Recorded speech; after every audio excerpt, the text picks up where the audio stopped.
Big ബോസിൽ കഴിഞ്ഞ ശനിയും ഞായറാഴ്ചയും വൈകുന്നേരങ്ങളിൽ മോഹൻലാൽ വന്ന് പറഞ്ഞ് അല്ലെങ്കിൽ നടന്ന കാര്യങ്ങളൊക്കെ ബിഗ് ബോസ് കണ്ടവർക്കറിയാവുന്നതാണ്. ഏറ്റവും ലേറ്റസ്റ്റ് ആയിട്ടുള്ള അപ്ഡേറ്റ് എന്ന് പറഞ്ഞു കഴിഞ്ഞാൽ അതിൻ്റെ പവർ ടീമിൽ ഉള്ള ഒരു നല്ല കണ്ടസ്റ്റൻ്റായ പൂജ.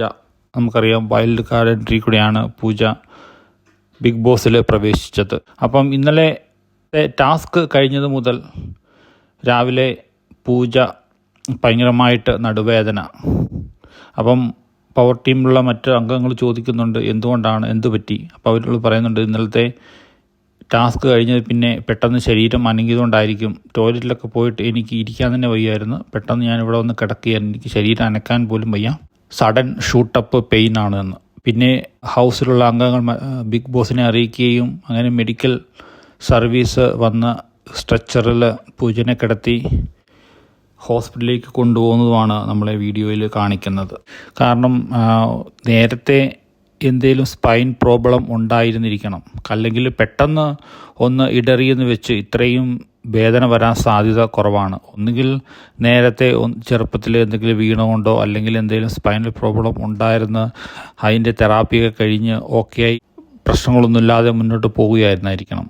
പെട്ടെന്ന് കാരണം പിന്നെ ചില സമയങ്ങളെന്ന് പറയും പെട്ടെന്ന് ഒന്ന് ജെർക്ക് ആകുമ്പോഴത്തേനും ചെറിയ ഒരു മസിൽ സ്പാസം ഉണ്ടാകാറുണ്ട്. എങ്കിൽ പോലും ഇത്രയും അനക്കാൻ വയ്യാത്ത ഒരു അവസ്ഥ പെട്ടെന്ന് ഉണ്ടാകുക എന്നുള്ളത് ഇച്ചിരി വിശ്വസിക്കാൻ ബുദ്ധിമുട്ടുള്ള കാര്യമാണ്. കാരണം കൂടെയുള്ള മറ്റുള്ളവരോട് പൂജ പറയുന്നുണ്ട് ഇത് പെട്ടെന്ന് സംഭവിച്ചാന്ന്. അങ്ങനെ പെട്ടെന്ന് സംഭവിക്കുന്നില്ല. ചെറിയൊരു ടാസ്ക്, അത് ഫിസിക്കൽ ടാസ്ക് പോലും അല്ലായിരുന്നു. പെട്ടെന്നൊരു ടാസ്ക് വരുമ്പോൾ ഇങ്ങനെ സംഭവിക്കാൻ നേരത്തെ ഉണ്ടായിരുന്ന ഒന്നുകിൽ സ്പൈൻ നേരത്തെ ഉണ്ടായിരുന്നത് പെട്ടെന്നൊന്ന് ബോഡി മൂവ്മെൻ്റ് ആയി കഴിഞ്ഞപ്പോഴത്തേന് ഒരു സ്പൈനൽ കംപ്രഷൻ വന്നതായിരിക്കണം.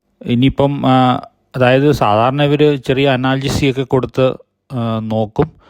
കൊടുത്തിട്ട് അത് മാറിയില്ലെങ്കിൽ കാരണം ഇനി വരുന്ന ഗെയിമൊന്നും പൂജയ്ക്ക് കളിക്കാൻ പറ്റാതെ വരികയും പൂജയ്ക്ക് ബിഗ് ബോസ് ഹൗസിൽ നിന്ന് വിട പറയുകയും ചെയ്യേണ്ടി വരും. കാരണം ബിഗ് ബോസ് ഹൗസ് എന്ന് പറയുന്നത് ജസ്റ്റ് രണ്ട് വർത്തമാനം പറഞ്ഞ് ഫുഡ് ഉണ്ടാക്കി അപ്പുറത്തും ഇപ്പുറത്തും വർത്തമാനം പറഞ്ഞിരിക്കുന്നത് മാത്രമല്ല. കാരണം ടാസ്ക്, പലതരത്തിലുള്ള ഗെയിമുകൾ അതെല്ലാം നമ്മൾ കളിക്കേണ്ടി വരും. എങ്കിൽ മാത്രമേ നമുക്ക് ബിഗ് ബോസ് ഹൗസിൽ നിൽക്കാൻ പറ്റുകയുള്ളൂ. ഏതായാലും പൂജ നല്ലൊരു കണ്ടസ്റ്റൻ്റ് ആയിരുന്നു. പുറത്ത് പോവുകയാണെങ്കിൽ അത് വിധിയാണെന്നേ പറയാൻ പറ്റുകയുള്ളൂ.